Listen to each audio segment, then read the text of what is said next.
ഒരു വഴികാട്ടിയായിട്ടാണ്, നമുക്കൊരു മാർഗദർശനമായിട്ടാണ് അള്ളാഹു ഖുർആനിനെ ഇറക്കി തന്നത്.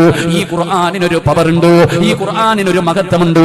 ഈ സദസ്സിലിരിക്കുന്ന ചിലരെ സ്വർഗത്തിൽ കൊണ്ടുപോകാൻ റമളാനിന് മഹത്വമുണ്ടെന്ന് നബി മുഹമ്മദ് മുസ്തഫ സല്ലല്ലാഹു അലൈഹി വസല്ലമ തങ്ങൾ പറയുകയാണ്, നമുക്ക് സ്വർഗം വാങ്ങിത്തരാൻ വഅദ് പറയുന്ന സിറാജിന് സ്വർഗം വാങ്ങിത്തരാൻ റമളാനിന് മഹത്വമുണ്ട്, അതുപോലെ ഖുർആനിനും സ്ഥാനമുണ്ട്.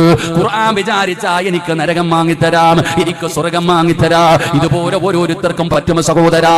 അതുകൊണ്ട് ഖുർആൻ ഇറങ്ങിയ മാസത്തിൽ ഖുർആനിന് പറയാനുള്ളത് എന്താണെന്നൊന്ന് കേട്ടുകൂടെ? അല്ലാഹുവിന്റെ ഖുർആനിന് എന്താണ് പറയാനുള്ളതെന്ന് ഒരു മനസാക്ഷിയുള്ളവനാ ചെറുപ്പക്കാരാ. ആ ഖുർആനിന് പറയാനുള്ളത് എന്താണെന്നെങ്കിലും ഒന്ന് കേൾക്കടാ. അതല്ലാഹുവിന്റെ കലാമല്ലേ, അതല്ലാഹുവിന്റെ കലാമല്ലേ.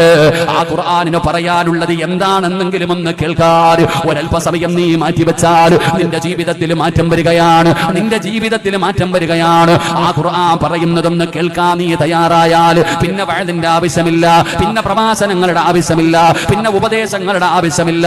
പടച്ചവനെ, ഒരു മുസ്ലിമിന്റെ ജീവിതം കണ്ടാ മതി ജനങ്ങൾ നമ്മളിലേക്ക് കടന്നു വരാൻ. ഒരു മുസ്ലിം എന്ന് പറഞ്ഞാൽ അങ്ങനെയാണ്.